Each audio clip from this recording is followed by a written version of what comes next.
and again, I preface this with being like, this is like DEFCON 5 Delulu. Stay with me on this. Stay with me. Stay with me. I know it's fucking crazy, but, and again, I'm speculating based on a lot. Hi, a note about this episode. We recorded this episode before the updates to the artwork were completed. So you will notice that some of what we're saying does not exactly correlate with the current artwork. And henceforth, we will record after the artwork has been completed so that we get the full story. Welcome to The Story Thinker, a Webtoons and Witcher podcast for superfans with scene-by-scene analysis. Featuring sharp co-hosts for a fuller picture, we dive deep into character psychology, relationships, and theories. We'd love it if you could like, subscribe, comment, and rate us on all podcast platforms and social media. For bonus content, you can support The Story Thinker on Patreon. Let's begin.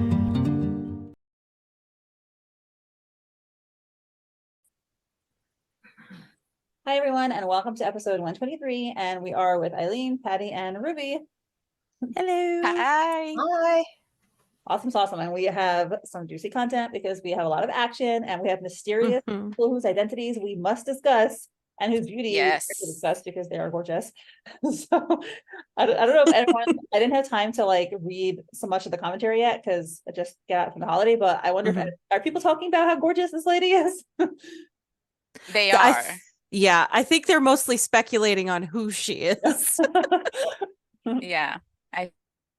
All right. Well, I guess we can. I really appreciate that Lily cut us off right at the pass and just was Of like, course. We read some commentary on Webtoons. It's nobody's mom. Yeah, I mean, we have official confirmation that is nobody's mom, but obviously people who don't maybe follow her on Patreon, you know, I went a little bit into the Webtoons comic. I usually don't, but everyone's like, is that Tora's mom? Oh my God. That was my first thought also. If she is, I want to know her skincare routine because my God, she'd be in her 50s by now. Girl. Please share your secrets. Like the girl is snatched. Remember with Candy also was like super young. We found out that Benjamin was her son. Yeah. There's something in that air and water. Seriously. I think it's the Lily Pen effect where everyone just looks beautiful forever. All right. Okay. Take us away, Aileen. Right? Aileen was first. We already we left on the last episode that, you know, Uncle Tora was trying to herd all his little chickadees to safety. So we are in continuum of that, and we have a close-up of what we think is Poppy inside a bathroom, and she goes, oh my God. Then she put up the negligee. Obviously. So we've seen this negligee before, all right? So she did pack that, and it was her, and this is important. But she didn't expect the number. We were hoping to see this on Poppy at some episode of the past on the whole bedroom smoochy thing. But yeah, didn't see it then, but now it comes up and it's not going to be worn again. This is like a tease. I know. Like when we saw that as a preview, I was like, no, she's gonna fake us out again. I just know it. I told Patty she's gonna leave us with blue balls. I'm sure of it. And we got shades of blue balls there. There's some stuff in this episode that girl, mine are eggplant blue. You don't think there's going to be a trope of like, oh no, my luggage got lost and all I have is this. Oh no. Right. Oh no, there's only one bed. Yeah, exactly, that one. Yeah, and Quincey has to sleep outdoors. There's one bed for 3 people, but you know, only 2 people will be on it. Right. He'll get to sleep on the floor or something. Oh gosh. Sorry. My internet is acting up. I'm so sorry. It's okay. Yeah, I hear you. I don't see you move, but we do hear you seemingly on time. So that you guys are freezing and I can hear you also. So it's like I'm just watching your faces going. And that's it. Well, now you can continue. All right, so we continue. So obviously we have a close of daddy, at his limit, and he's like, "Men, like, better move your asses." And then this next part is so funny because we talk about this fatty. I don't remember Oh because my- when I think Quincey will go anywhere without doing his skincare routine, and we were like, nope, that will never happen. He will make sure that he has to do the skincare, and you see him like pack. I know. Oh my gosh. Like, that bitch is moisturizing, I'm sure of it. Oh, And he's prioritizing that over his life, because he's like, well, if I'm gonna die, I better leave a good looking corpse. This, like, I am the mafia prince. Like, everybody's gonna see I need to see even the grave. Oh my well, he God. does look nice and pink and shiny here. You see the Mhm. He contrast. does. He's very, like, he was like, forget the clothes. I can get clothes anywhere. Not I also like panel because in anime, sometimes when you see on the head, it like hit you over the head, like fucking knucklehead. So I'm more or less, they're like and he's going around just hitting them, fucking the head, like, the fucking move, we need to move.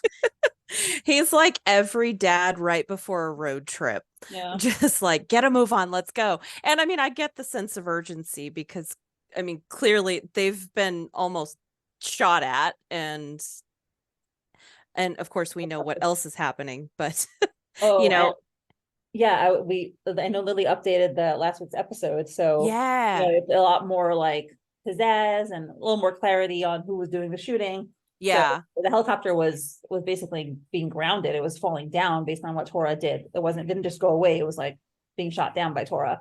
Mhm. So that was a good detail to see. So we am running, and she's like, Quincey, there's literally nothing in here I can wear from long attackers. How was I supposed to know we were going to? Right. So obviously this is we can clearly see that this was very thought out, and Mhm. to take them, surprise them. And he goes, hey, here, but you get them from. So, Miss Thing, do not play with me. I got the receipts. You actually bought that one. So Yeah. that little negligee is yours. However, it implies, so our shit is black girl clothes. I don't know if Quincey had them on hand. I don't know, but she said dresses. And exactly who gave you permission to go through my, and then obviously, he's kind of like, shut the fuck. Yeah. So, Yeah. Go ahead, Minnie. Well, that's what I'm wondering, because like that one is. I mean, this man, he's like in 3 different channels at the same time. He's like making sure we're not, well-rounded, and he's still being a part of the conversation. He's like, go through your what? Yeah, but I want to back up for a second. Like, yeah, there was a little clue in here. So I initially thought that little negligee was something that Poppy just had. And then come to find out, like, she's saying, like, okay, but I don't own these skimpy dresses. Where'd you get them from? So, like, my first thought was, okay, so apparently the maid outfit wasn't the only thing that Quincey bought. Like, do we think that he bought those for her? Because that's kind of where my brain's going. Then, you mean? I don't know. What episode was that back in again? Let me. It was the Felicia Bay arc. Because remember, he went and got her a uniform. Right. I remember them trying to find the number, like maybe 91. I hear 91. I wouldn't be surprised if he like got the 3-for-1 special or something. He's like, let's just get a little bit of costume here, a little bit of like late night lacy stuff, which makes me wonder, like, what else is in there.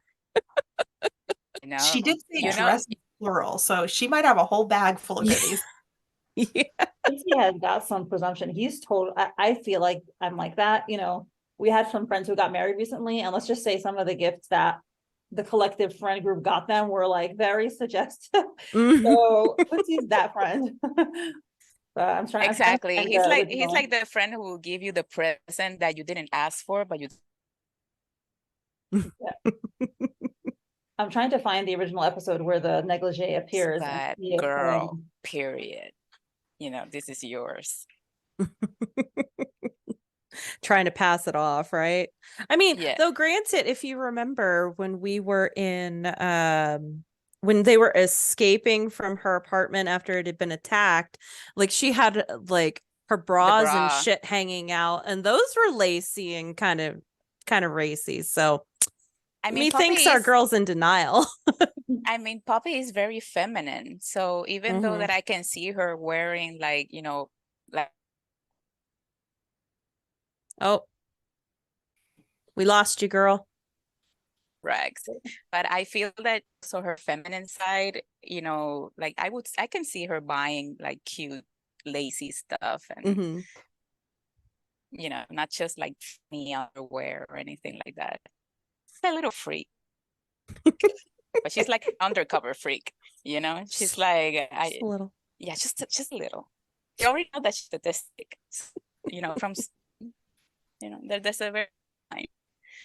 So then she goes, Quincy says, thing just trivial, and we see, obviously, she's like, just focus on ushering us to safety, boo-boo. It's okay. Don't worry about this conversation. Worry about like the situation at hand. However, Okay. we see that she, yeah, it's like, sure, obviously. But we see that what Quincy says, just trivial civilian crap, is kind of like a trigger in her mind for her. And she goes, the ring. So she And panics. so she's starting to panic, and then, oh my God, this is like my favorite. But I'm telling you right now, this is my favorite panel. I'm calling dibs. I'm calling dibs. I'm sorry. That's fine. Sorry, Ruby. That's fine. Sorry, because Ruby. My favorite panel is the one where he picks Poppy up, and we all know my little Delulu self that loves my little AU quippy ship. Okay, listen, I know Poppy and Tora are endgame. That is fine. I accept it. I support it. But like, I'm sorry. Can we just pause and look at his bicep as he's just like wrangling her up? I need Quincy to do that to me, please and thank you. Like, yes. You just swept her off her feet like she weighed nothing. Oh, I agree. Sir. I was thinking the same thing. And of course the blonde hair, because you know, whatever, it's blonde hair. But I was looking at them biceps too. He definitely did. Oh my God. So this whole part just cracked me the fuck up. So I'm like, oh, Quincy, I love you. It really made me want to be on Wish that I'd signed up for last week's, because I was like, I just got to see what Mindy has to say with him, like in his little like 5 o'clock shadow. And I know, I regret to say, like, I really love beards, but I feel like it's got to be drawn like it's meant to be there, like that. Yeah, that looked like it was meant to be funny, you know, like, so. But I'm sure he'll look stunning in a beard. Oh goodness. But yeah, his hair is impeccable. Like, look, the man just got up and his hair is just like coiffed. It's like stunning. Oh, sorry, I had to have my little freak out. Thank you for allowing me that. No, it's okay. It's okay. I mean, Quincy is, I have no doubt that he's not only as well trained, maybe obviously not like Tora or the little bros, but I do think that Tora kind of took him yourself, because you know, you have to know how to survive if nobody can get you in time. Yeah, this is true. So I'm excited. I'm excited to see how Quincy is actually when he's in mafia mode. Gotcha. Ruby, you were gonna say something. Oh, I was gonna say, I think this is an interesting snapshot of them, because we already know that Tora is like always on high alert. Like he's always at 10, no matter what's happening. And it's interesting because we've seen Quincy kind of turn it on in small bits. Yeah. But clearly, the whole bag thing gives it away, where he's like, I wasn't packing your bag with the thought that we'd be running from attackers. Mm-hmm. And on one hand, you're like, why not? You guys were fleeing to safety. Why would you not think that you might be on the run? Yeah. And you're just thinking like, man, Tora would always be so utilitarian, and Quincy's over here thinking like, maybe there'll be a moment for a cute outfit. And so it's just that strange juxtaposition of like, Tora is so like bare bones utilitarian, Quincy is doing his skincare while they're on the run. So Yeah. it's like so really true. emphasized, because you're thinking, why would you not think that they might be running from attackers? What? So Yeah, that is a very good point. Yeah. And I then think like, for me, go ahead. I thought that Quincy is probably one of those who he's come to rely on Tora. So he turns that part of his brain off because he knows that he doesn't have to do it when Tora's around. I feel like it's, I don't know how many of your husbands are ADD and, but I feel like if I'm around, Yoel's like, doesn't remember anything. He just lets me do everything. And let's say if I'm not around, he'll actually have to I don't know, get groceries or take out the toilet paper or put the garbage out by himself, Well, yeah. Oh yeah. Yeah. So I think you're right. Like he can kind of switch that off when Tora's around. And Tora, like he just takes over.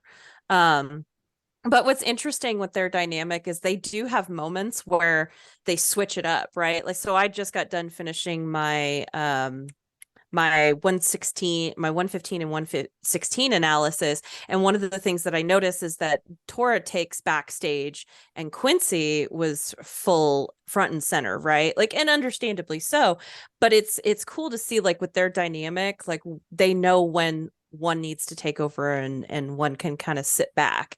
And when shit hits the fan, like that's when Tora takes over. mm-hmm. Okay. All right. And then we hear the click of the gun loading. And then he goes, get your hands off her if you value your safety, Quincess. When I tell you how feral I got, I can't even, girl, I can't. It was like gushing. I mean, there's so many things happening in that little panel. I mean, I think it's safe to say that he's still not at a point of boiling over because he says your safety and not your life. Yeah. So if you continue down this path, Quincess, I'm gonna drop you. I'm not gonna kill you yet, but I'm gonna drop you if you continue. Might break an arm because he still needs his legs to run, but exactly. Like I'm not gonna. Arms are optional. So now I have a question for you guys. Do you think that Tora is as aware of Quincy's crush on Poppy as we are? Because I'm trying to think of what he has seen. Like he's seen them talk together and laugh, which he got jealous of back in the apartment. And then, but we've seen a lot of stuff that he hadn't seen, all of Quincy's blushing and stuff. So do you think Tora, this is like general, get your hands off my girl, or is it like, Quincy, I've seen you and I know you and stop? I think it's a general get your hands off my girl, because like I think Aileen and I were talking about this before, and it's just like that I love you from her like turned a switch off in his brain, and now he's gone feral possessive. And so I think we will see this more going forward, but I don't think that he has actually seen everything in terms of the flirting. And I think he also knows Quincy is just a general flirt.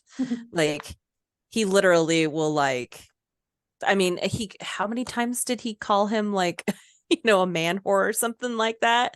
He's like, I know that you would sleep with anything with legs. So like, get off my woman. Yeah. And like, what we were talking about is, he doesn't have to second guess her feelings for him anymore. Like he got verbal confirmation from her, which is huge. Yeah. Because he knows that she's very reserved with her feelings. So when she said those 3 words, I mean, he hasn't said them back, but our future husband is over here. He bought us a house. Yes. He's like, get your hand, like he got possessive for the first time because like you were saying, Mindy, when he was at the apartment and they were, she was trying to move everything, he was like, why are they laughing about? Whatever, I don't care. I don't need to care. I just need to make sure that she's safe. So we're still seeing like a bit of denial of his feelings. He's like, whatever, I don't care what she's doing. I don't care if she's flirting with Quincey or talking with Quincey. But now it's like, no, actually, this one's mine, actually. She is. And I think it's also, since we got that little kind of confirmation that we're in the same universe as Asura's bride, Patty and I were talking about that, that little dog gene being there, that little mate thing going on, that little primal vibe of this bitch is mine. And if you think about it, all the men in the Yeke clan are like simps and for their women, and like very emotional over their women and very possessive over their women. So our baby boy got all the right genes in all the right places. Thank you, Granddaddy Ulan. We appreciate your contribution to science. I wanted to say I'm one of those women who doesn't like this stuff. It's a massive turn off for me. Yeah. I totally know that. I read a lot of fantasy novels, YA fantasy novels, and I know it's a massive, like everyone, I know you guys clearly love it. Lots of people love it. When it's well done. When it's well done. When it's well made. Yeah, but it's not my thing in general. Yoel is the sweetheart, darling, love it. I'm the bossy one in the relationship. I'm like, I don't belong to nobody. Like, no. So it's very much not my thing. But I appreciate that. I think what if you were talking about like what would be the appeal would be, I think it's just that, if you meet someone and you feel so safe and so secure and so taken care of, that is second nature to this person, like is a part of, like, they can be all right if you're not all right. So there's this sense of comfort and taking care of, which obviously, translate to, we're mates for life, like we're fated, or, and it's also, Patty and I were talking about like those two images of Tora looking at Poppy for the first time when she came out of the bushes, and Ulan looking at Yuwa for the first time when he opened the carriage, just like in that moment of looking at another person and just seeing them when nobody else can see them. It's like, oh, who is this? Like, what is this? So he definitely got the switch, and it's turned on by those three little words. And I was telling Patty that with him doing this, which is something very trivial for us, but it reasserts my belief that when he got down on his knees, it was a show of loyalty to her. Like he promised himself to her, and now his loyalty lies with her, not even with Quincey or the clan or anything. He's just, it's her. What do you think? Did I convince you? No. I could appreciate it, and I'm glad that my husband is a mild-mannered sweetheart type of guy. So well, and I think it's worth noting, like, not only the elements of fated mates in Ashura's Bride, but also here in this comic, I don't know if y'all remember, but when Tora was having his panic attack on the bridge when he was tracking Gil, and he was using his memories of Poppy to kind of bring him back to and to ground him in that moment. It wasn't just memories, right? If we remember correctly, he was also having some visuals of her, and they were actually connecting through the beyond, because he was seeing her in the present moment and she was sensing him in the present moment. So it's that little bit of magic. The little bit of magic that Lily just kind of weaves in there. And so that's why, like, when Aileen and I were talking about this, I'm like, this is some fated mate shit. Like, this is like, they are on a totally different plane and different level. And, like we were talking about all of his shows of loyalty and things that he's done. Like, he started by like taking her on a date, and on their very first date he gave her a fucking ring and a letter.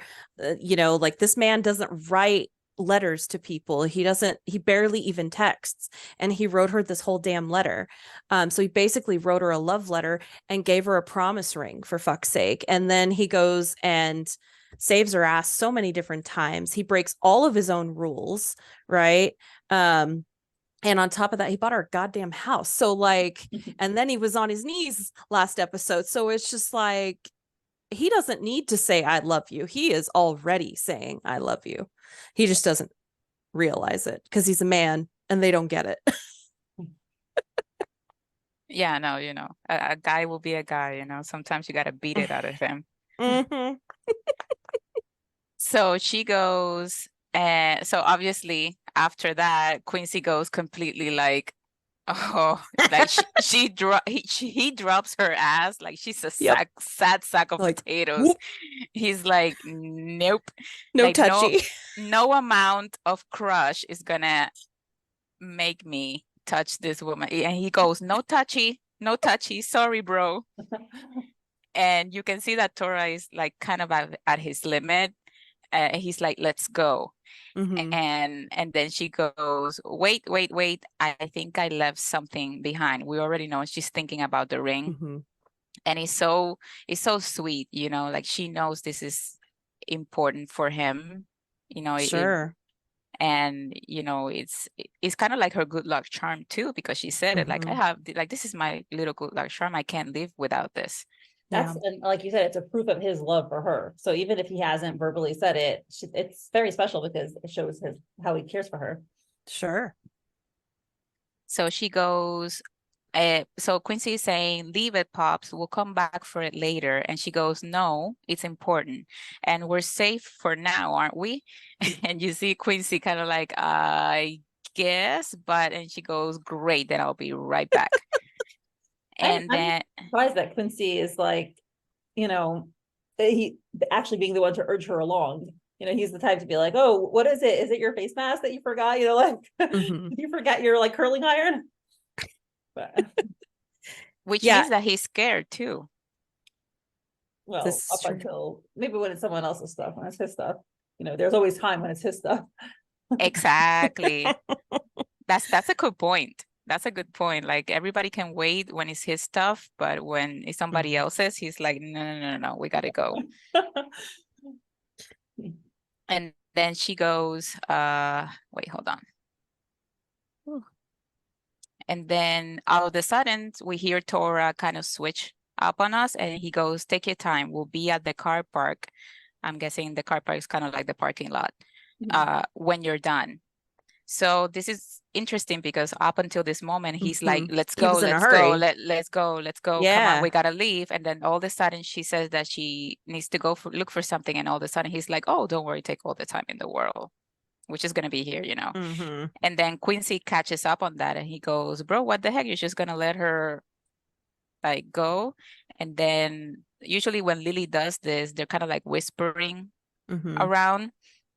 So he goes and he says, get your car keys and wait in the car. You might need to drive tonight.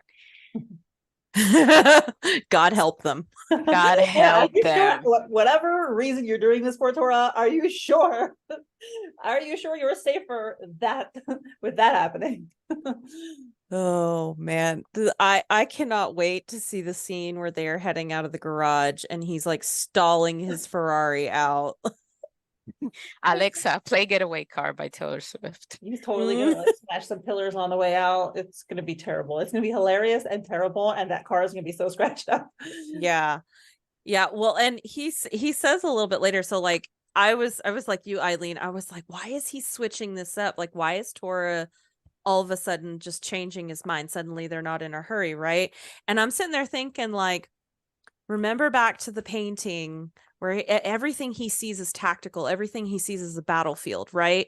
And so he is in the mind of the intruder right now. Like, so he's thinking like, if it were me, what would I be doing right now? Right? And so he says, get your car keys and you might need to drive tonight. And Quincy is like, you want me to drive the yellow car? Like, why can't you drive yours? And he's just like, I got a hunch. Oh, and that look on his face. Yeah.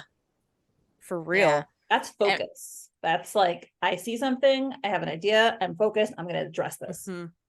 And not only that, but he's always downplaying himself. Like he just says, I'm just a muscle. I just kill people. Like there's nothing else. But he's proven time and time again that he's a great strategist.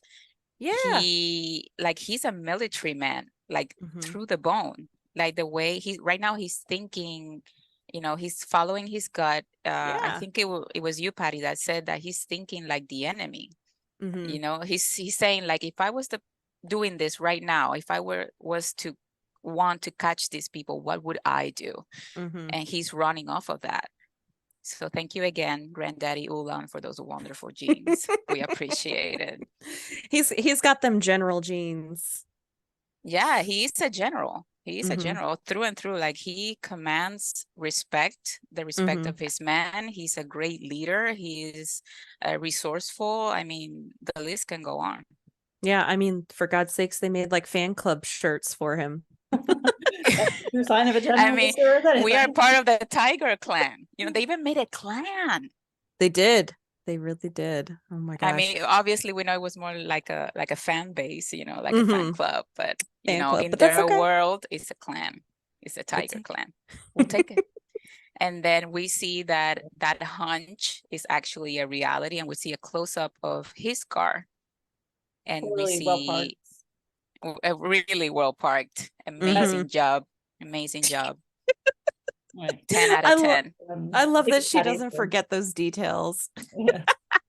I'm like that, by the way. That's how I park too. So the man can kill a person like 10,000 yards away, but he can't park to save his life. Like the irony is just right. The joke writes itself.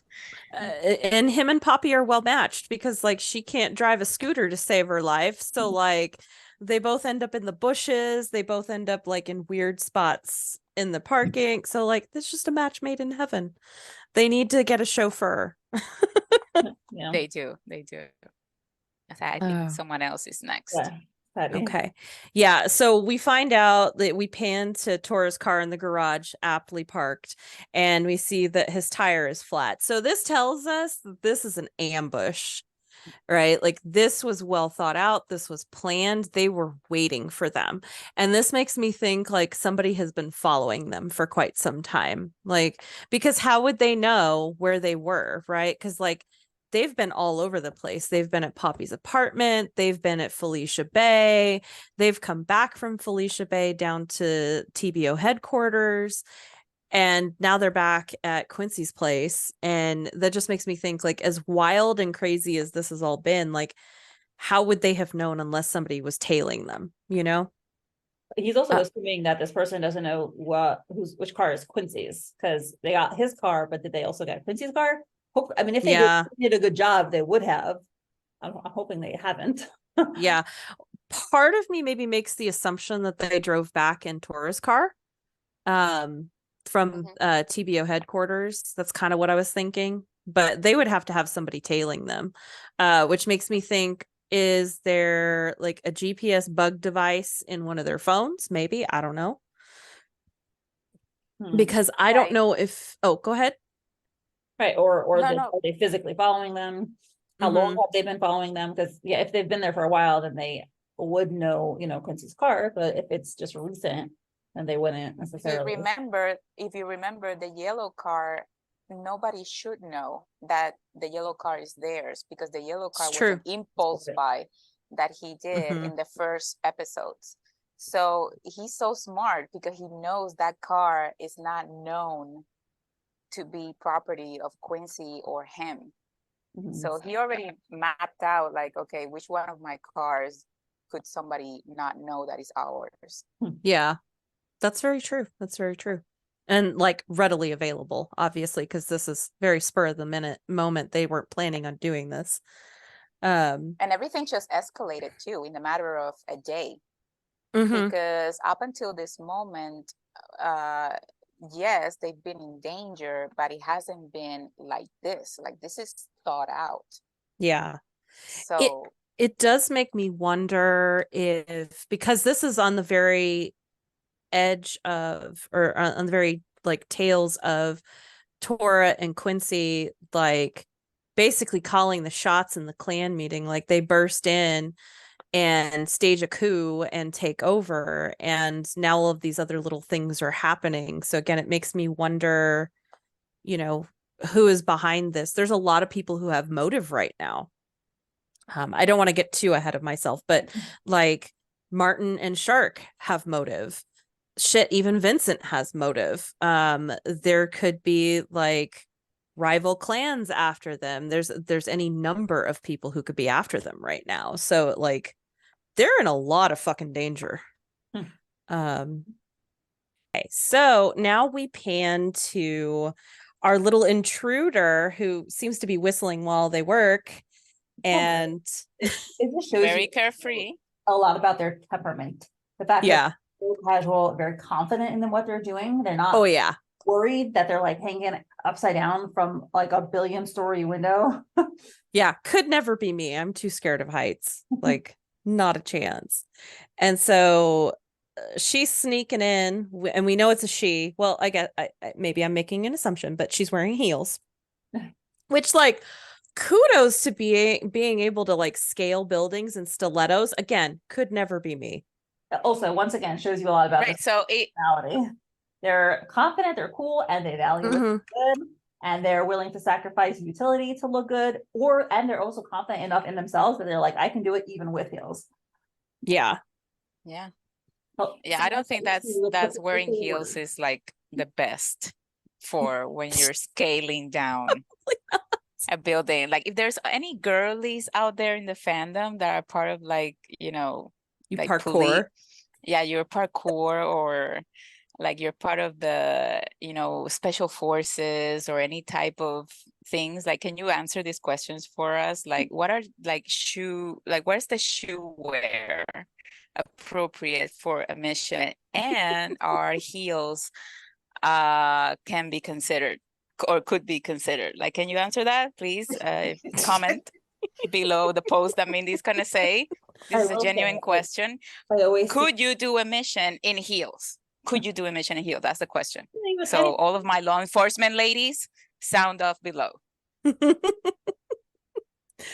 And so she gets into the apartment, right? She's still whistling, like she hears them, right? So we get a little reprisal of like Quincey and Poppy talking, right? So it's like it's important, and we're safe for now, aren't we?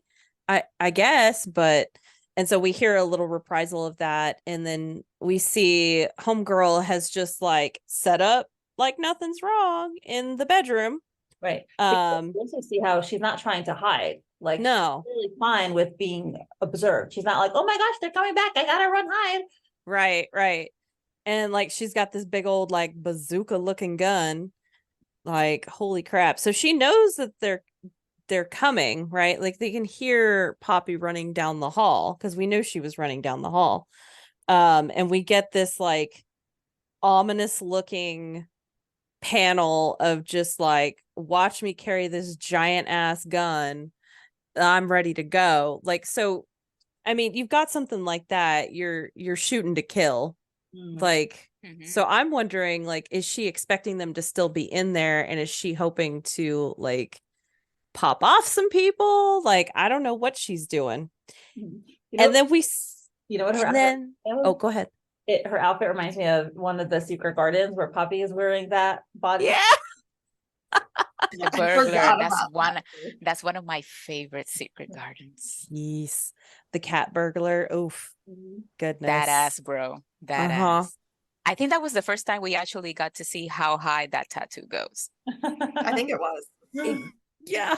We were like, what? It takes the outer glute? Do not go there, girl. Oof. Goodness. And we see Little Miss Intruder pick up the ring, and she's like, cute ring. And I'm like, why would you care? Yeah, the disrespect. Why? How would she have just seen that in a dark room? Yeah. How would she have thought that that's of any value? Because if you look at it, it's just a black ring on a black string. Yeah. You know she's got to have some kind, like she knows something. She's got to know something. Otherwise, why would you like pick that up out of everything in the room? Right, right. Like you're gonna scale a fucking wall just because you're like, hey, I want this one thing. I don't think you're gonna show up in a chopper, a military grade chopper. You're gonna have military grade weapons on you. You're gonna scale a fucking wall. You're gonna break into an apartment, and you're like, oh, cute ring. Like, she knows something. I totally agree with you, Ruby. Something is up. So I hear that. I mean, My thought when she took that was, I think it's fully possible what you're saying, that she knows more and this, she knows what this is. But my thought was also that people's rings generally are sentimental. And I think that she doesn't have to know anything about this ring for her to be messing with them, because she's like the kind of person who wants to mess with people. And right. So she's like, I bet you this means something to them, even if, let's say, she doesn't know. And she's like, I want it. I want to take it just so they get upset. Just to take it, that hurts them. I can see that. Also, if we take into consideration that she knows where she is, and she knows who she's after, any kind of possession can be like a memento for her. If you think about it, like I am in the house of the prince of Naren City. Also, sorry, go ahead. Yeah. And if I get him, or if I kill him, like this is kind of like, like a serial killer when they have like their little mementos. The little trophy. The little trophy is like, I got this from Quincey's place, or I got this from the Prince of Naren City's house. It's also her little Dexter blood slide. Yeah, it's a little Dexter blood slide. And at the same time, why wouldn't you believe that maybe that ring has value? You're in a building that it's clearly for rich people. So one would think that anything that you can find of value, especially jewelry, would mean something or would be of high value. It's potential. And also, if she knows that, if she's after Poppy and she knows this is Poppy's room, she would also know that Poppy doesn't live here. Anything that Poppy brought with her has got to be important to her, except for whatever Quincy packed, which clearly whatever. Yeah. But like, let's say if you're going away, you have what you need for the moment, and you also have something that is very important to you and valuable to you. So she's like, okay, this if she bought it all the way here with her one little backpack, this has got to mean something. Yeah. And so we see that Poppy has snuck in at this point into the room, right? And she's got this look on her face, like, I don't know about y'all, but I was like, I feel like she kind of expected something here, right? Because she's just looking straight ahead. And of course, like, the first thing she sees is the gal, like, first of all, she wore the ring, right? Like, this got my mind spinning for a minute, but I'll save that for the tinfoil at the very end. But like, this is the first thing she sees when she walks in the door, and the girl's just like, peekaboo. Like, yeah, and Poppy doesn't register, like, she doesn't jump, she doesn't open her eyes wide, she doesn't even open her mouth. Yeah. I'm very surprised at her reaction. It's almost like she kind of expected to find somebody in the room. Especially like, what happens next. Yeah. Because then the next, and then she's like, that's, and then we see a hand grab the gun, and it says, you missed one alarm outside. So Tora knew she tripped an alarm outside. And so like fucking Batman here, he's just kind of like swooping in like, oh no, you don't. Her reaction time, for all her like cat birther skills, she doesn't have a quick reaction time, because he managed to get that gun from her before she could shoot. Well, and I think she was so focused on Poppy that it was a great distraction. And also, if we think about Poppy being like centered or just like numb to seeing her, it could be because she already knows that Tora is beside her. So she's like, that's true. And it's like, okay, whatever I find in here, I have my backup tiger over here. So I know he won't let anything happen to me. Right. So based on what happens next, I kind of feel like, wait, okay, let's jumping ahead a little. The fact that she's taking a picture, that it seems like Tora asked her to do that. And I was looking, I was like, I was waiting for some dialogue. I was like, but I don't see any. So either it didn't happen, or like, and she just like intuited this, or like, told her, hey, I bet you there's someone in the room. Your job is to take a picture. I think that's likely what happened, because, again, Poppy just kind of stands in the doorway like she's bait, essentially, and she knows she's bait long enough to distract. And if Tora's right behind her, I could definitely see him telling her, like stopping her in the hallway and being like, somebody's in your room, here's what we're gonna do. Because I don't really think that he would just send her to the slaughter. Yeah. No. You No, know, he would like not. if he didn't think she could handle this part, and if he wasn't backing her up, like he would never send her to do that, you know. And I'm so happy that you mentioned that, mhm. because up until this moment, he has tried to, I mean, I don't want to say underestimate her skills Yeah. or her abilities, but he has tried, like he always put himself in a position where she's the damsel in distress that Yeah. to rescue. And now in this particular scene, he's actually allowing her to be Mhm. a part of his plan. So Yeah. he's acknowledging her power and that she can take this. Like, you can take this. I need your help right now, and I need you to, you know, it's like she gets Mhm. in line the same that he does with his little bros. Yeah. Yeah. You know, it's like he trained her, like he's training her little by little. And you Mhm. can see that he's starting to trust that she is smart, that she he didn't give her a lot of credit before, but now he's like, this bitch is Mhm. smart. Like, my girl is smart. Yeah. I She mean, can like handle it. he even got a tattoo about, you know, calling her chicken shit, but like doing the thing anyway. So like he knows how brave she is. He knows, you know, he's watched her hold her fucking own this entire time in his world, like where nobody else, like honestly, like as much as I love to fantasize about that being my life, and as much as I love mafia romance, again, real life Patty, not happening. I would tuck tail and run as fast as you can say mafia, right? Like, not happening. But Poppy, she just fucking holds her own. She's really like, her spine is steel. She may not believe in herself as much as she should, but like, she's coming around. She knows her shit. Yeah, she's And gonna What I'm make a also great mafia wife. oh, go ahead. I'm slightly wondering that if we might get a little bit more context, since Yeah. it's kind of like been in this cadence of like giving us the like gist of it and then filling in a few more details later. Mm-hmm. And so I wonder if we might see something a little bit more about like a quick exchange that they had or something like that. Yeah. Because you're right. I was like, oh, they have a plan. They're working together. Yeah. And I think we also forget, like, Poppy is already trained From her dad? from her dad. Mm. We think that, you know, she was just like this kid, this cute chubby kid, and her dad put her in boxing classes, you know, so she could defend herself from the bullies.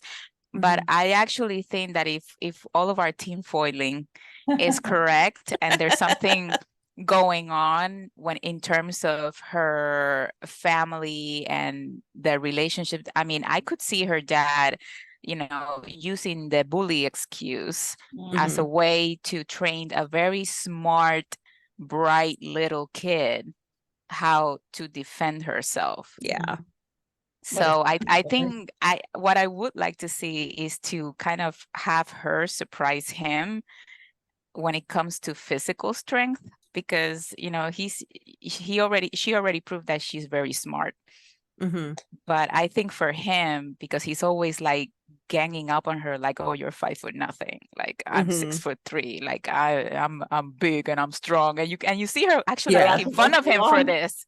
He's like, oh, you know, I'm a big tough guy with my fucking eyelashes, and close your fucking door, close your fucking door. Yeah, sure, I'll close my fucking door. So I would like to see her, you know, maybe have something happen and she actually saves him from a physical altercation, and she's like, I'm gonna punch this guy's lights out or something like that. Yeah. Oh gosh. So as we're continuing through the panels, the fight ensues. Tora starts shooting at the intruder, but she's like slick as a cat, lands on her feet, right? She just does a backflip. Right. It's so cool. I know, like This is yeah. so full of action. It's fantastic. And Tora kicks her in the face and flips off her face mask, right? And she's thinking to herself, he's too fast. I can't intercept anything. And then we see her face.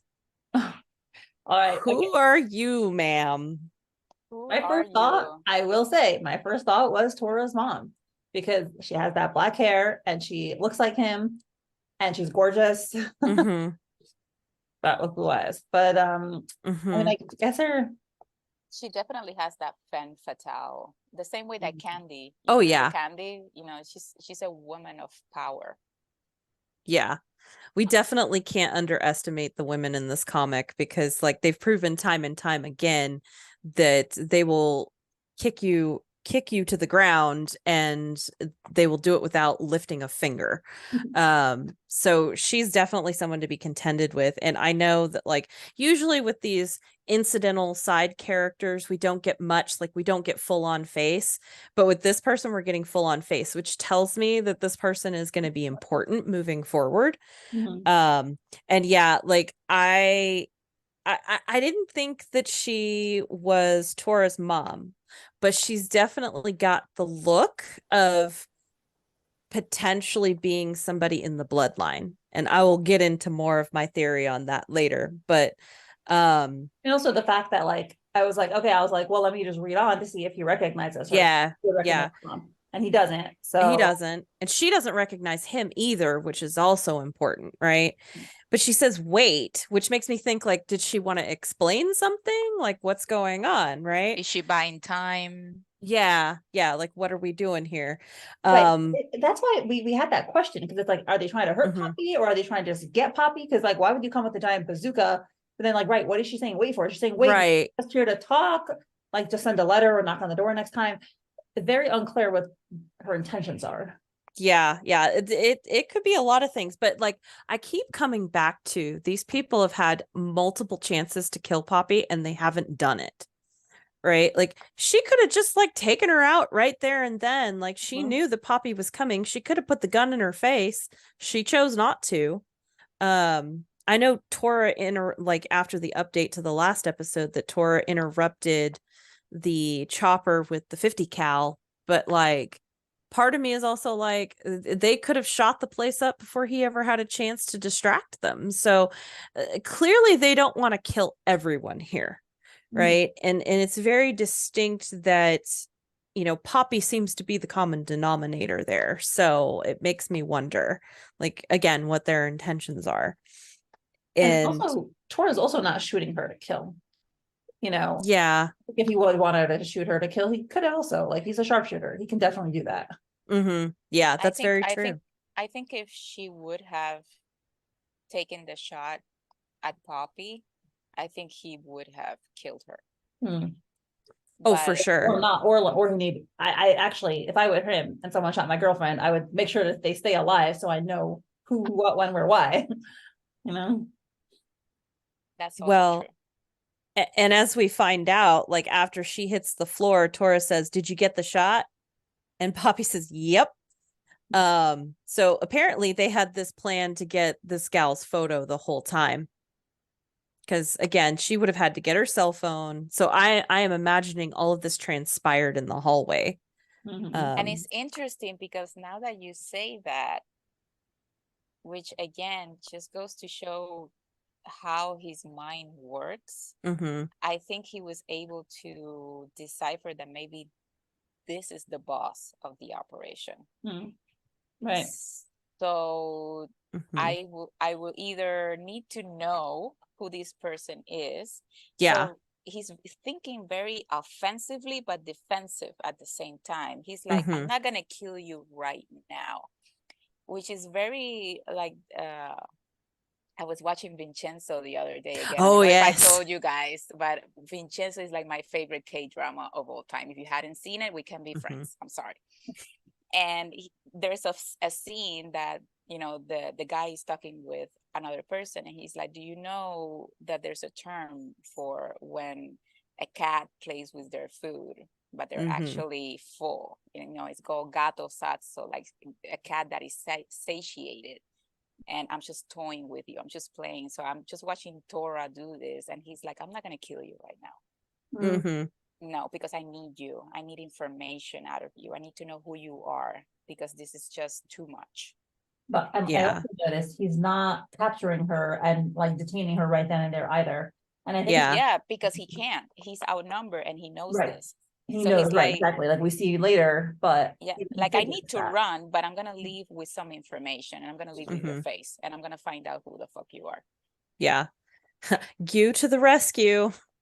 Exactly. Yeah. Well, I was just thinking that. I was like literally scrolling back to be like, what did the picture that Tor took of Poppy look like? And is there like a similar, because I was imagining they both had that kind of like stunned, like hair flowing picture. And so I was literally, as we were talking, scrolling back to be like, what did that picture look like? And imagining him being like, here you go, Q, here's another picture. Can you look her up? Yep. Gorgeous woman. Most definitely. And I think, did I bulldoze over somebody else's part? I can't remember, but I forgot also. That's okay. Do you remember, Ruby, where you were supposed to start? I don't, honestly. That's okay. I can keep going if you want. I don't care. I do remember you had the action, so I think you probably should. Oh yeah, you were supposed to go. You missed one alarm, so yeah, so you can. Okay. Oh gosh. Okay. Cool. Okay. So let's see. Okay. Yep. So we're like, did she get the shot? And she did. And we get a beautiful little addition to our praise bucket with the brave girl and a little kiss on the forehead. I spent all my uwos this week. I got more uwos to give. So then he is like, let's go, but she still hasn't gotten what she came for. The whole reason they went back there was the ring. And she's like, wait. And we see more people coming to the window. Yeah. Once again with her self-preservation, like, hello girl, no, just leave the ring. Yeah, but if we remember, like, she promised to keep the ring safe. Like, she knows. Whatever, it's fine. I'll get you another one. Like,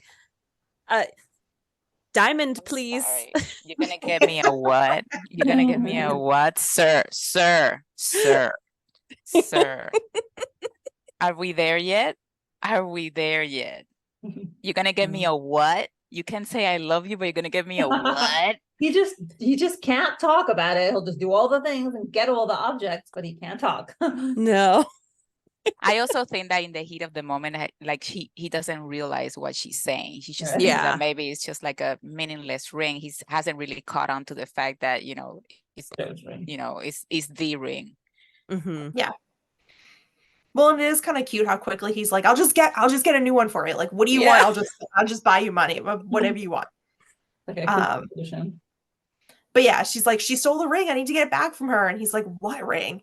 And she's like, the one you gave to, I'll get you a new one. Okay, we got to leave now. And so we see some of her little henchmen are coming through the apartment. And then, so sad, Poppy is thinking to herself, maybe this is just trivial civilian crap too, but I'm sorry, Tora. And it's just so, like, it's heartbreaking that Quincey used those words, because I feel like she's going to use them to beat herself up now, because now she's going to see that rift between like clan life and her being a civilian, as far as we know. And so I just hate that she's thinking that way. Also, I guess because Joe was a civilian, so like Joe's ring is also a civilian crap. Yeah. I think it's also more in the sense of, what we would consider something important to us versus what they consider something important. For someone like Quincey and maybe even Tora, a ring, obviously for Tora, no, but let's say someone like Quincey is like, girl, leave the ring, whatever. It doesn't matter. It's replaceable. But for her, and obviously this is also on the context of, where she comes from, like she's very humble. She doesn't have any luxuries. She hasn't grown up with any luxuries. So everything that she has, which is very little, is because it's meaningful. Yeah. And now she has like this other thing that is very meaningful to her, and she loses it. and it's a Yeah. very important part of the man that she loves. So Yeah. for her, it's a Well, yeah. And if we think about that in the context of all the loss that Poppy has had, her mom, her dad, even like, you know, she loses, like, I mean, granted, we're glad he's gone, but like the loss of her fortitude when she was dating jewelry, and you know, trying to regain all of these things back in her life and stop experiencing loss. Like, again, like you were saying, Aileen, like she sees it as more than a ring. It's a representation of things that are important to her, and she doesn't want to lose yet another thing in her life. Right. And I think it's also, you know, I think actually it's just thinking primarily about Tora, and that, Sure, how much it means to him. And even if he doesn't remember it at the moment, you know, I think she feels bad that he's going to lose something that's so precious to him. Yeah. And I mean, I get it. I know we're going like 10 miles deep on this, and in the meantime, they're being shot at. So probably not much time to talk about mementos and whatnot. So I get it. But like Poppy's mind, like she's always got something like that in the back of her mind too. So, oh goodness, this is scary shit. This is like the most, I think, unless someone correct me, I think this is the most action that Poppy has been in the middle of so far in the comic thus far. So this is like the deepest that she's been in this clan stuff. But yeah, and so Tora is like, keep moving, sweetheart. I'll shield you from behind. Head for the lift. And part of me is like, they'll shield me from behind. Brought back. Our future husband is husband. Yeah, he is. I was thinking, like, shield you with what? You're wearing a tank top, Tora. Like, you're not even wearing a bulletproof nothing. His giant body. He's willing to take a bullet for her. Yeah, that's basically it. I also, all these people are terrible shots. Like, I don't know how they're not getting them. They're like, They're Thank so God bad. they are. They're probably cops. They're probably cops. I mean, the mafia would never. Like bullets are too expensive. Wait, I forgot that. Wait, I did forgot that they did call the cops. I mean, I don't think the cops are wearing ski masks, but no, but it's actually, that's very good that you said that, because you know, when we get a little bit more into it, I mean, it could be that this was an ambush made by the police. Yeah, because you have air, then you have all of these people. You know, they've got access to things that your average, even the mafia, wouldn't have access to. Like, I'm sorry, they're not going to have access to a Black Hawk helicopter. You know, maybe some like good machine guns and stuff, but like, really, a helicopter? Like, that's some state money, right?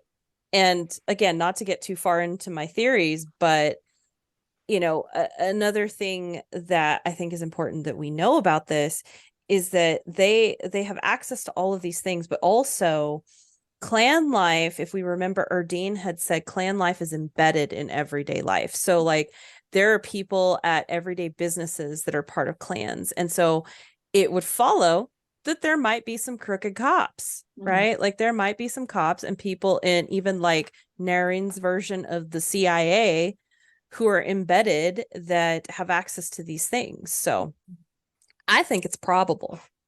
Yeah, for sure. Erdine's dad, by the way, is a loose thread that we haven't gone back to. Yeah. At some point, could reappear in the story. That would be interesting. And even though they're going through all of that, she's still in like like you said, this girl has no self-preservation. She's just thinking about, like, I'm so sorry, like, I failed you, I lost the ring. It's like, girl, you're getting shot at. Maybe try not bleeding out to death, and then we'll worry about the ring. One step at a time, huh? Well, it just breaks your heart because you can see that she's crying, and that's all that she's thinking about. You're right. They're like in the middle of danger, and she has tears running down her face. Yeah. It's okay, Poppy. Just get out of there alive. We can commiserate later, honey. You get one that looks just like it. Even better.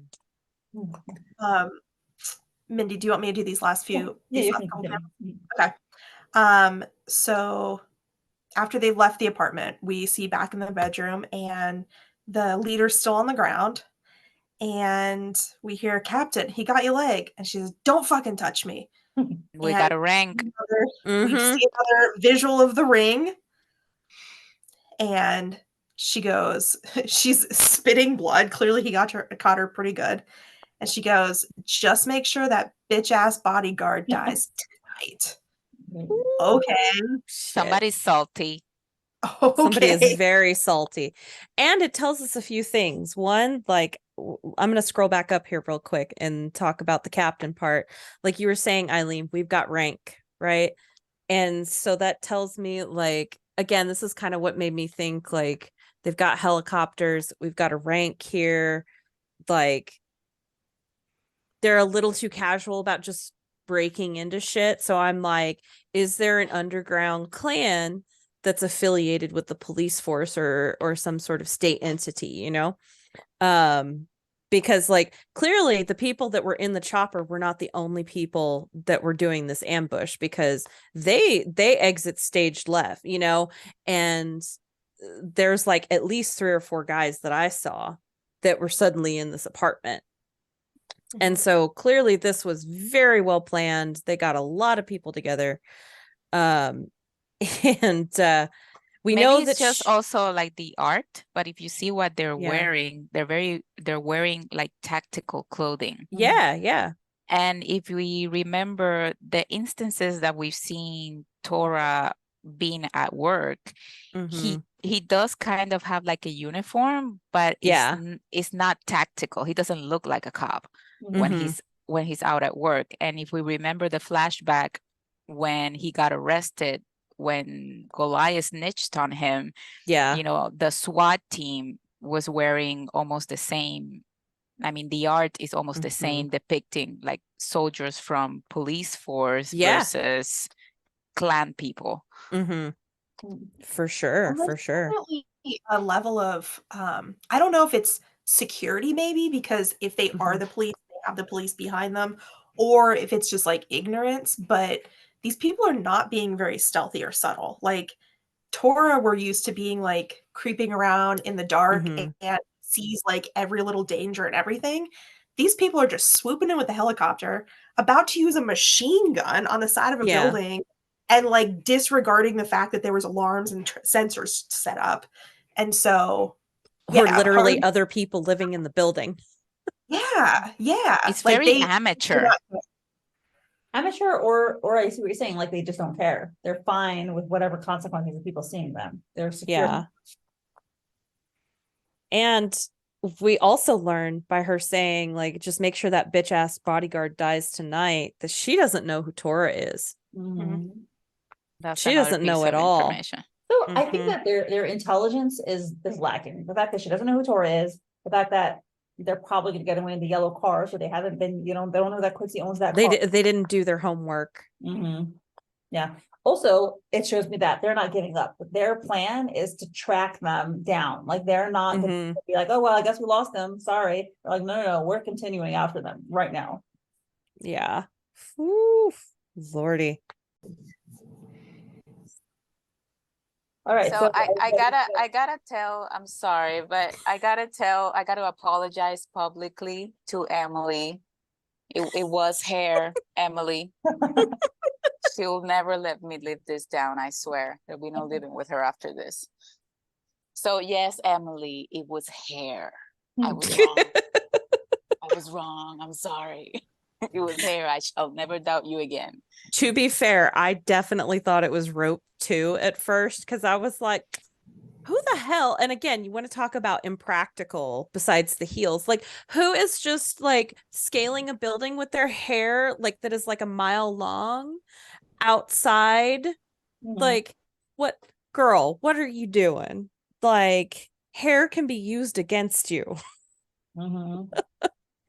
So, you know, she might have had a bit more hubris than actual common sense.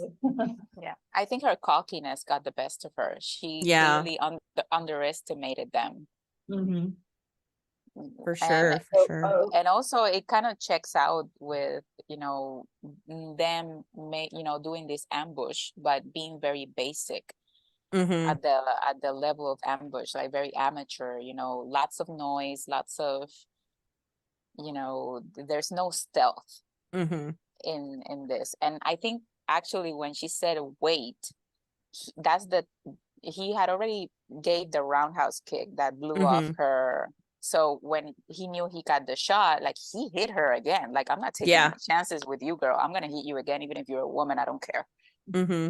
And she was like, she got bitch slapped, and now she's spitting blood. So he drew blood. Like, he hit her like, I will have no mercy with you just because you're a girl. Yeah. And she's like, that bitch ass bodyguard dies tonight. She's big Cute. mad. Yeah, she's big mad. She's big mad. It also tells me she's not used to defeat. So maybe she's had it a little too easy, and she was not anticipating Tora being just a standard bodyguard. So it also tells me they don't know much about TBO in general. Like, they don't know that he's really the right-hand man for Quincey. Does not know what he does for the clan, right? And I guess maybe that might check out a little bit, because you don't want people outside your clan to know who your sharpshooter is. Like, you don't share that shit.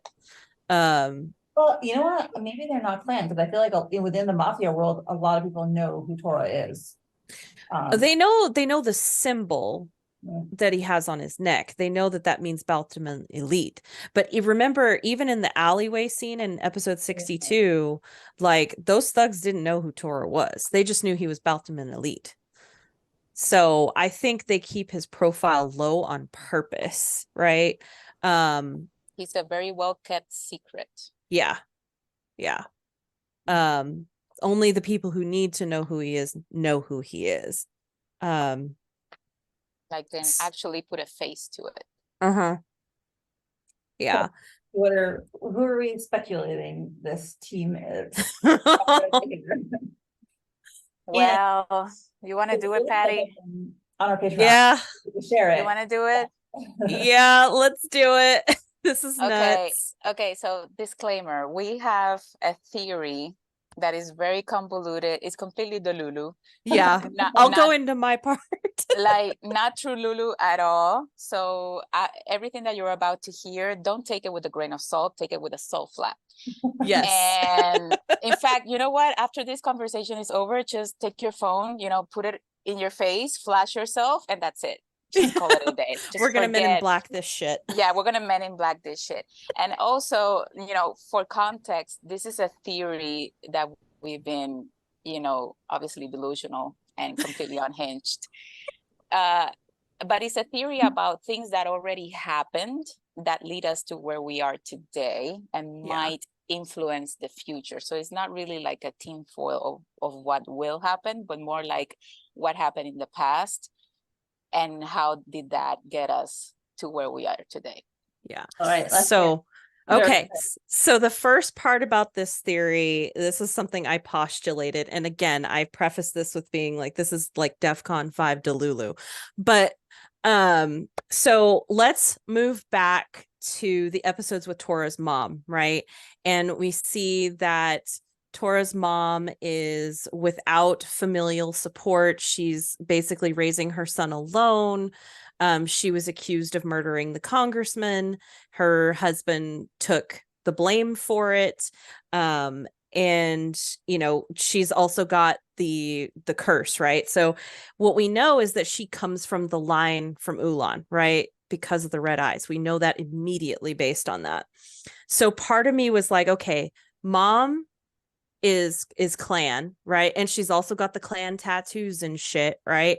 So that made me think, like, is there a potential connection between Tora's mom and Vincent, right? Stay with me on this. So Vincent, we know, has treated Tora like shit. He's talked about picking him out of the orphanage and all of this stuff. So that got me thinking. I'm like, what do you know, if they were at odds with each other, like let's say the Yiki clan and the Balchamans were at odds with each other after so many centuries, right? What do clans do? They intermarry, right? To solve wars, to prevent them from happening, right? So part of me was like, what if Tora's mom was initially promised and betrothed to Vincent to get rid of that, right? Stay with me. Stay with me. I know it's fucking crazy, but let's say that happened, right? But mom is like, no, fuck this. I'm in love with some other dude, right? Tora's dad, you know, who we don't know yet. We don't know anything about, right? Yeah, we So don't have mom, any information on the dad. yeah. So like, let's say mom rejects the proposal. She's like, nah, fuck this. I'm out. And so that leaves her without family support, right? Because if you're part of clan and you're part of this like dynasty and this lineage, wouldn't that necessitate that there's like, you know, family support behind that? We don't know. And again, I'm speculating based on a lot. But no one stepped in to take Tora after she died, after she, you know. But here's the thing.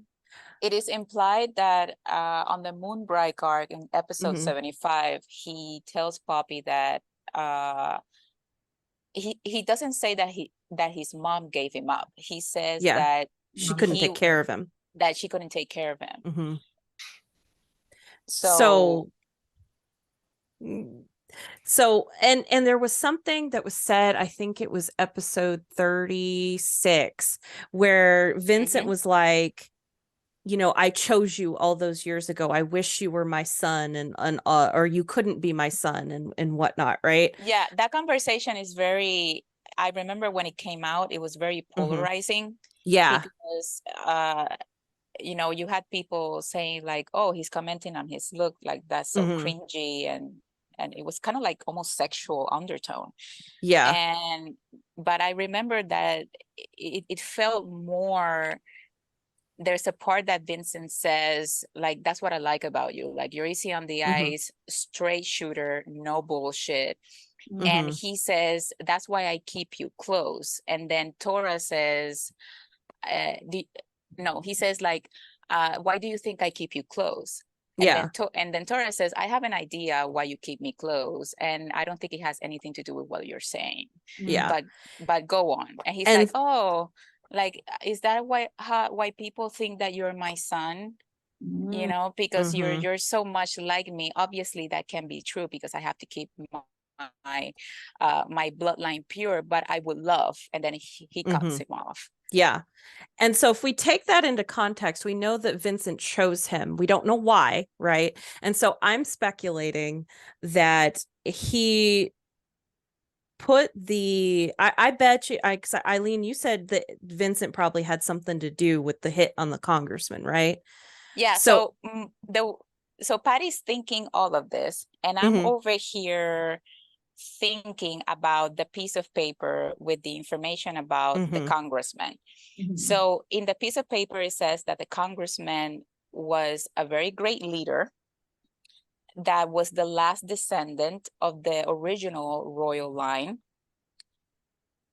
So we are thinking, obviously, that this is someone that is a descendant of the original royal line. And if we go back to AB, those descendants are Ulan's descendants, or the brothers and sister, you know, the brothers of Ulan. So it could be anyone from that specific line. So this person, this congressman, would be, he would come in to break the status quo. So there's an episode in the beginning where Poppy is looking for information about the Balthuman clan. And it is said that Ivan the Grey, you know, he was kind of the one that dethroned the original royal line, and he just kind of came into power. So we already know that this congressman's family has been forcibly removed from the hierarchy by the Balthuman. So the fact that this person could have a political pull, it could have a social pull. So he comes in to wreck the status quo. And that would mean that the Balthumans would find him to be, you know, a liability. Yeah. to And them so maintaining power. if we again, tinfoil hats, y'all, if we put that together with this idea of like Her being Vincent, related. yeah, she would be the line to the congressman and trying to like politically scheme so that Vincent could be on top, right? Well, when he loses out on that, he probably, like we postulated that he would put a hit out on this congressman, pin it on Tora's mom. Because he's mad at her. Because she has the motive. She has been cut off. Yeah. You know, we speculated that if she was cut off from her family, you know, that puts her in a position where she's very vulnerable. She has been cut off. She has no money, no family connections. She has a child, a young child. And, you know, we obviously know that she is suffering remnants of the madness, you know, that affects her family. And I was talking with Emily the other day about how ancient curses translate into the modern world. You know, if you're someone that is sensitive to the supernatural, whether you're a medium or, you know, spirits talk to you, or you feel some kind of sixth sense, anything like that, how does that translate into the modern world? You know, you would have people telling you that you're crazy. I mean, if you go outside today in 2023 and you say, I see demons or I see ghosts, I would say that 80% of the population is going to say that you're delulu. So obviously, you know, she has all the checkpoints to be made responsible for this really atrocious act. You know, there would be no question that she was the one that did it. And then obviously we speculated that maybe her husband, you know, he comes in for her and takes the blame for the setup. And we can infer that he had a public execution. So this was a big deal. Like the fact that this person was murdered was a big deal. And it was, I think it was a turning point into the politics of Narin City. So taking that into consideration, and maybe, you know, we started to think like, I could see Vincent, you know, going down that road of, oh, I'm going to send someone to, I'm going to put a hit on this guy. I'm going to pin it on this one. I'm going to ruin your life. I'm going to ruin your life because you rejected me and I chose you. And I think there's also a very important conversation in episode 114 when they, the clan elders of the Balthuman clan come into the office. And we can see from their exchange that Vincent is very low on the respect ladder on the clan. Like he has been looking for acceptance even in his own family for years. So you would think, you know, and there's a very interesting thing that Uncle Ivan says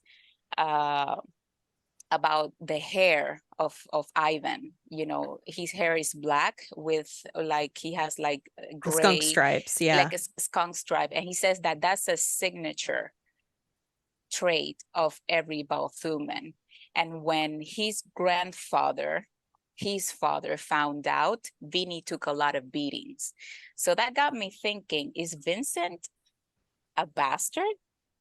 Maybe. And maybe that's why he has been trying basically all of his life to look for the acceptance of his family by any means possible. Obviously, he's very ambitious. He's sadistic. He doesn't want to retire. He doesn't put the well-being of the clan above his own special needs. Never. And you would think that maybe by having a marriage to this woman who is also part of a very well-known clan who could displace the Balthuman clan, maybe he thought that if I can get a kid out of this woman that has black hair, that will cement me as, you know, as someone of power within my own family.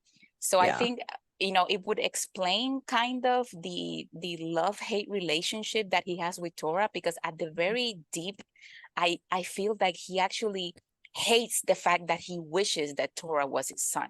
100%. I think that he actually is very conflicted about the fact that he absolutely detests Tora for the fact of we don't know, because it's a very visceral hate that he has towards this kid. And it's interesting because if you think about it, if he just went to an orphanage and just picked up the random boy with the weird eyes just because he looked a little bit more feral, but where does this visceral dislike and distaste come from? You know, it's not explained to me fully. You know, it's more than him being just someone that he took from the streets and turned into his dog. And there's also, Patty was talking about the definition of, you know, what a dog is to Vincent and how it relates to Tora's family, you know, because their power comes from a dog demon. Yeah. So how does he uses that instead of being something to highlight Tora's power? How can I take that and turn it into shame? Right. Like, no, you're not a dog of power. You're a dog of service. Yeah. Well, and to add on to that and to swing back around to who is this chick in tactical gear, I was like, she looks like Tora's mom, but she has blue eyes. And so if we take all of that into context, again, I'm looking crazy right now and it's fine. But if we take that all into that context, is it possible that Tora's mom was pregnant and that she survived, right? Because we speculate that she's dead, but we don't really know. I think she's still alive. And I you know, we know that this gal is nobody's mom, but that doesn't rule out her being somebody's sister, cousin, whatever. And part of me wonders, is she the bastard child of Vincent and Tora's mom? Because we know Vincent wouldn't care for shit for having a girl. Yeah. And I think it would be amazingly ironic that the son that he always wanted turned out to be a daughter. Yeah. Well, that would make Tora and Quincey calling themselves brothers a little more real. Yeah. Right? They are related in essence. You know, they share a common sister. Yeah. They would.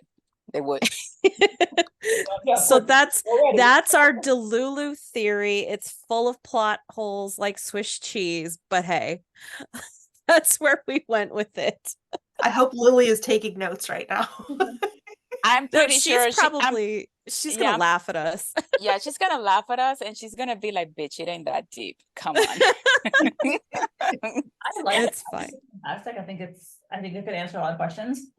I love it. And I guess my only question is the connection between Tora's mom and the congressperson, because I think we still don't know. I think why. they're family. They have to be related, I would say. That's my speculation, because they said that they were a descendant of that line. So if we're inferring that is Ulan's line, then they have to be related somehow. Right. So then, was she sad? Did she kill the congressperson? Yes or no? Was she set up for it? Was she close? That's the beauty of it. I don't know. We don't know. And Right. I think also we were talking about it, and we think that maybe Lily is not gonna really dig that deep. You know, we thought that maybe her putting that kind of like Easter egg about Tora's mom, or that little background information about Tora, is just gonna be to give that background information on Tora and just leave it at that. And, you know, move on with the rest of the story. But if she does decide, you know, that it is conducive to the story, then who knows? We might get, and remember, Lily loves to do family plot twists. I don't think no one imagined that Mark was Sarge's dad. I mean, we were like, what? I did not see that coming. You know, and no, and she has done this before with Danny and Mirabel. We thought that they were Poppy's cousins. It turns out that they're actually her aunts. So you see that she likes to do like this little plot twist within the family relationships. So I wouldn't, at this point, you know, she can hit us with anything. We're not going to see her coming. Yeah. That's why we told you to take this and throw it in the trash. You know, you heard it here. Okay. Forget about it. I think what you said is very, very plausible. And yeah, I love hearing these theories, and I really hope that one day we get like a full like Tolkien style backstory, like world building, Yes. you know, Yes. breakdown at the very end, and just have her just be like, anything that you couldn't put in the story, give us all the scraps and drafts and just like let us read them all. Yes, that's what I need. I need a map of Middle Earth. That's what I need. That's what I want. Give me the deets, girl. Give me the minutiae. Oh man, that would be so good. So good. I still have my hopes that after Midnight Populin is done, she'll give us the little treat of maybe expanding a little more on Azura's Bride. Please. I still have that hope. You know? I will listen. I am not the praying kind. I will pray for that. God damn it. Yeah, but I think that it was so nice of her, you know, just to give us that little connection that we are in the same universe. Like that for me was like, oh, thank you, mistress. Igor is very happy. Thank you. Oh my God. Crazy theory to contribute. What's that? You have a crazy theory about, you know, the identity of this lady? Do it, Ruby. We did it. Nothing that could rival any of that. I do not. Translation, we are crazy. No, you're golden. Because I guess if you go down the one thing that I was thinking of that whole time, because I feel like my mind doesn't run that deep, is that I was like, oh, wait a minute. That would make total sense. Why would Vincent just go to like a random orphanage and just like farm children? And how would he pick Tora type of thing? And I was like, oh, that would make total sense. Like he's stuck with him, or he feels like he has to keep him close, or something to that effect. But while you were saying that, I was also thinking like, what if he didn't know that Tora was the baby or the kid that he wanted to keep on? And so also grab Goliath, because Goliath also kind of had like the dark hair, dark skin. But that's like, I don't have any finding evidence the way that you guys do. So, well, I'm still a team Goliath is related to Tora. So, and I'm just joking that we're just going to see Goliath again at the last panel of the season, but like that's always going to show up last panel of every season. I still think there's some connection between Tora and Goliath that is going to be important. It's been way too long since we've seen Goliath. I know we've seen his little notebook and his scribblings and everything, but like it's been too long. I need to know what's going on. Even if it is just one panel and it's like a shadow in the distance or something, like I just need to know. He's still out in the jungle playing Tarzan. Yeah. Mid-fall all this time. Yeah, and I have a feeling, I don't know why, I hope I'm wrong, because he feels like such a fun character. Like he almost feels like an anti-hero, like someone who take like a Deadpool kind of vibes. Oh, yes. But I have a feeling that once, you know, he's like, oh, but at the same time, it's like, I'm gonna break some shit up. But I also think that once we do get to know him a little bit deeper, I don't think we're gonna like him very much. I think we're giving him, you know, obviously we don't know, but I have this feeling that, you know, everything that we thought that he is gonna be maybe a little bit more opposite than what we think. Oh boy. But maybe. He's gotta be good if he's handsome. Well, and I mean, it's also interesting because if we go, you know, if we base on the fact that they grew up together, let's say that they were in the orphanage, Vincent chose Tora, but he didn't choose him, because when he's telling Poppy about their childhood, you know, mishaps, he's Mhm. like, oh, is that your boss's son? So Goliath did Yeah. not work for the Balthuman clan. Yeah. Or he didn't even, sometimes, I mean, I'm guessing when they were growing up, they didn't even know that who Vincent was. Yeah. Which goes hand in hand with the fact that they have kept Tora a secret. And I think the conversation, I had this chapter also written down as part of our theory, chapter 23, when Xing Mai is talking in Miracle with Claude.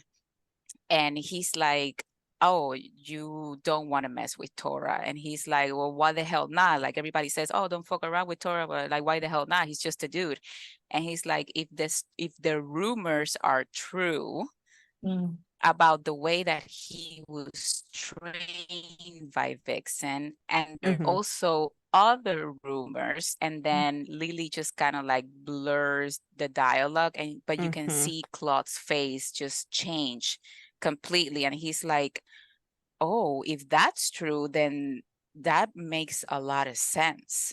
Like so there's this mystery about who Tora is in the context of the clan. And you see Shima that he's like, do you actually believe that the rankings are the way they are right now because he's lazy? Like, no, like the rankings are the way they are right now because he is lazy. Like he doesn't want to go up the ranks. If he truly wanted to, he could take every mofo in here. And when you go back to episode 36, you see that Vincent acknowledges this. It's like the older that he gets, the darker this aura that he has around him gets. And you can see that he fears him. There's fear in that. And he knows that, I think a very primal part of his brain knows that he is no match for the weapon that he has created. Yeah. And one of the things that I had talked about, kind of piggybacking off what you're saying, Aileen, I had talked a little bit about, we don't know the full extent of Tora's capability for brutality either, right? Like we saw a little glimmer of it, and we know that like it's a miracle that he hasn't gone insane because we know how he was tortured as a child by Martin, and that was part of his training. So like he probably latched onto that and made that part of his physicality. And you know, we haven't seen the worst of Tora, right? Like because he held back so much in those moments so that, you know, he didn't lose himself completely to his darkness, but we haven't seen the full depths of his darkness. We know that he kills people, and we already know that he killed 𝑒𝑡𝑒, like in cold blood. But if we were, you know, we kind of had it coming. Yeah. I mean, I wasn't mad. Me neither. and to be fair, he gave him again a wonderful parallel from him and Ulan. Like he gave him the choice. You know, the first time he's like, I broke a fucking pool stick in your face. Leave me the fuck alone and you'll be fine. Don't get in my business. Don't talk to me. Just get out of my fucking face. And then 𝑔𝑖U sends a picture when they're in Felicia Bay. And who do we see in the picture? Is fucking 𝑒𝑡𝑒 at 𝑝𝑖𝑠's apartment. So that's your second call. I'm not going to give you a third. You're gone. That's it. And it's the same thing that happened with Ulan when he stumbles upon the burglars that they have Yua. He's like, I'm tired. I just came out from a fight. I don't want to kill you. Get out of my way. So he gives you, you know, here comes that moral code of if I don't have to kill you, I won't kill you. But if you push me, we will go there. So, and I agree with you. I don't think we've seen the depths of how violent he can go. I think that would be the last test for Poppy to actually witness him going completely berserk and violent and knowing what he can do, because it's not the same thing to, you know, have Quincey or him tell you like, yeah, I'm a hitman, but I have a moral code. He has a moral code. He doesn't touch women. He doesn't touch children. He doesn't kill anyone who doesn't need to be killed. But at the end of the day, is still very much trained to be a killer, and Mhm. he has spent all of his life surrounded by violence. The Yeah. fact that he can control himself is another matter entirely. Yeah. And when we think about it in the context, like kind of swinging it back around to this episode and the last couple, like his violence is definitely being put to the test. His self-control is being put to the test. And so I think we are at the precipice. He might have reached his limit, you know? It's going to be interesting to see what the next episodes bring about, for sure. I mean, we are going right now on 72 hours of no sleep Mm-hmm. for him. I mean, if we're counting, you know, he hasn't Really? rest for 72 hours, and that does things to you, you know, when Sure. you're always, you know, if you're in a battle for 5 days and you haven't slept, Yeah. you know, you're not really thinking about your feelings or how you feel. No. Like, you're just in survival mode. Yeah. Do you think that this sure. is going to be an interesting turning point for him having to walk the line between the person that he is with himself, with the clan, and then the person that he is with Poppy? Because Oh, it yeah. seems like he's definitely been able to keep them separate up until now. But now that they're in this survival situation that seems like it's going to get even worse, he's going to have to be himself, his Tora self. Yeah. So be in front of Poppy, and so she's probably going to see a lot of shit that she hasn't seen before, and Sure. like you were saying, she's going to be tested in terms of like, wow, I'm actually physically seeing him do some shit that he has to do to survive. So yeah. Well, she made her bed Hmm. and she laid in it. She did. she'll did. probably still want to lay in it after this, but you know. Yeah. Yeah. But I think, you know, what we were Want some talking about, bedroom. yeah, I think also in I think it was chapter 120, Mhm. how they switch from being the supporter to being the supported. Yeah. And I think in many ways, he's her pillar of physical strength, and she is his pillar of emotional strength. Mm-hmm. And I think now, throughout all the comics since we started, he has been a physical pillar of strength that she has been able to rely on. Right. There's been emotional there too, Sure. but most of the time it's been physical. But her now, I think her job, her test is going to be if you're able to be the emotional pillar that he needs and be able to bring him back, you know, be the little light that still stays on inside of him, even when he has to go search into the darkness. Mm-hmm. Can you still be there, bright, to light the way for him to come back? Yeah. So Woo. minutes left. But before we wrap up, I want to read this theory that someone Lane wrote on Patreon. She actually talks about the podcast and us, so that was very nice. Yay. So she was listening to the podcast of 121, and we were talking about the curse on Tora's family. His mom tells baby Tora that every member of the family either loses their loved ones or goes insane. What if she killed her brother, the congressman, because he was insane? Or maybe she was insane. And here I go thinking, what if the woman in heels, who is captain of the mask guys, what if she's the daughter of the congressman and Tora's cousin, which looks like Tora's mom? So that is, Yeah. if she's related to the congressperson and this is her revenge. Maybe. Maybe that's actually But that she would be going after Tora. So that she doesn't identify him, will, you know, Yeah. And it could also be a rival clan that is just like they're wanting to vie for power because things have been unstable with the Balchman clan. I mean, even the clan elders have been saying it. So, I mean, it could just be another clan that is wanting to be on top. And I know people have also speculated, you know, is it Poppy's clan, right? Because I still speculate that she's clan related, and I think it's through her dad. But you know, it'd be interesting to see, like, are they wanting her back? Because her visage and her name has been out on the street for a while now, right? Tora couldn't keep that from happening. And so it stands to reason that maybe her dad's clan or whoever he was related to got a hold of her information, because there was a reason why they kept her information private and why they changed things. And I would speculate also that her name is not actually her name. Oh, that would be But that'll be a theory for another day. Yeah, I think we gave them enough to munch on tonight. I guess let's go to our favorite panel. I think Patty, you already mentioned. Oh yeah. All the Quincey panels with him, like just snatching Poppy up. I'm here for it. Like just yes. All right, Ruby, what's your favorite panel? I would say I do really like when he is like, I'll buy you a new whatever, because I just thought that was so cute in the moment. He's just like, I'll give you whatever money you want, just keep running. But I think what beats it out is the little like That's a good one. I can just picture it like a little anime, both of them just turning at the same time. And Quincey furiously patting his skincare and her just being like the lacy thing. Oh my god, yes. That was my favorite. It has a lot of action and humor in it.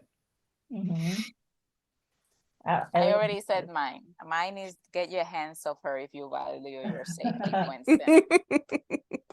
And just that look, like that side eye, bombastic side eye. Like, don't play with me right now, ho. You know, the last thing I need is someone else trying to take my girl from me, not you. Well, my favorite panel, I always choose panels that are like the visually striking.